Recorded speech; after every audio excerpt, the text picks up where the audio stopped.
So I directed a music video for my new song Edamame, and it was shot entirely on the iPhone 15 Pro.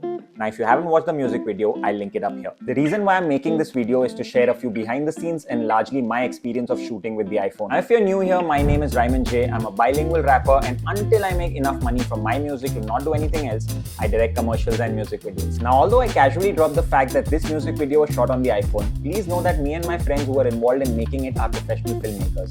So it's safe to say we have a little know-how on how to make good visuals. The main reason why I'm making this video is to share a few tips and tricks with anyone out there who aspires to make a music video or a film using the iPhone. Now the first question that might pop in your head is why shoot on the iPhone being a professional filmmaker? Well, there are a couple of reasons to this. First being, I had watched a few commercials and music videos shot on the iPhone 15 Pro and the results were amazing. The next reason was to save on the additional cost of hiring cinema cameras, lenses, special equipment and all the additional manpower that comes with it. But more than the cost, it was to save time moving between setups.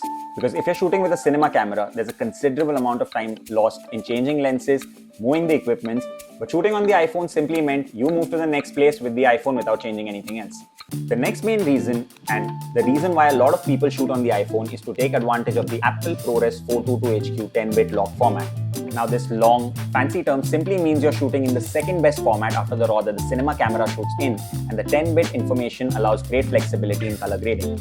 The next important reason was to save time on transferring of footage.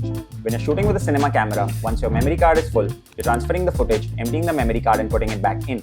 Now transferring the footage takes a long time and you're hiring a technician called the DIT who's responsible for transferring and transporting footage. But when you're shooting with an iPhone, you're simply connecting a high-speed SSD drive, which means the heavy files go directly into the SSD drive in real time, and shooting through the Blackmagic camera app allows you to create proxies which makes your footage edit ready right after the shoot. And the final reason to use the iPhone for this project was to take advantage of the amazing camera stabilization of the phone, which means you don't need a gimbal, you practically become one. Now for some important tips when shooting with the iPhone. First and foremost, the camera is not as important as the lighting and the production design. Badly lit scene combined with a lack of production design will always result in bad footage. And now there are a lot of tutorials on lighting on YouTube, and if you don't want to learn that, then get a good DOP like I did who understands lighting. We treated this set like any other professional film set. We paid attention to the lighting, production design, blocking, etc. The only difference was that our camera was an iPhone in a small rig cage with a small rig VND filter. Now this is not that part of the video where I'm going to introduce the sponsors of the video because I have sponsored this video myself. But amongst the other brands, I have found Small Rig to be one of the best as they make some reliable and good gear for the iPhone. Now this brings me to my next important point, which is the use of VND or the variable ND filter. This is nothing but a lens filter that helps you control the exposure of the scene. Now when you're shooting on the Blackmagic camera app, which you definitely should, when you're not using the VND filter, you'll be moving the shutter speed to control the exposure, which would result in unpleasant motion blur. But when you use the VND filter, you do not touch the shutter speed, resulting in a smooth motion blur.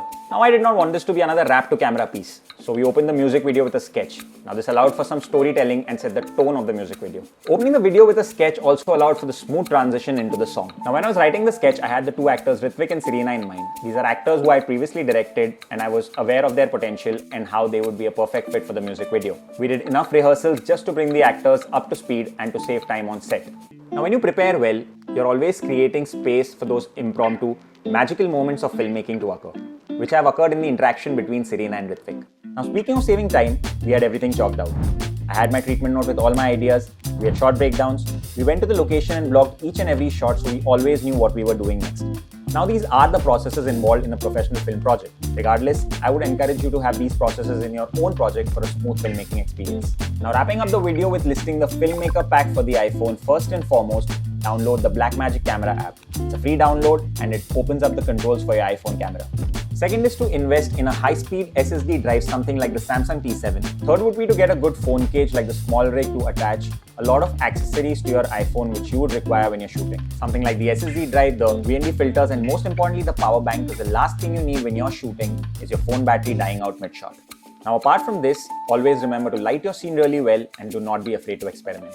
Edamame was a super fun project and I'm happy with the output we got shooting on the iPhone. If you still haven't watched the video, I've linked it down in the description below.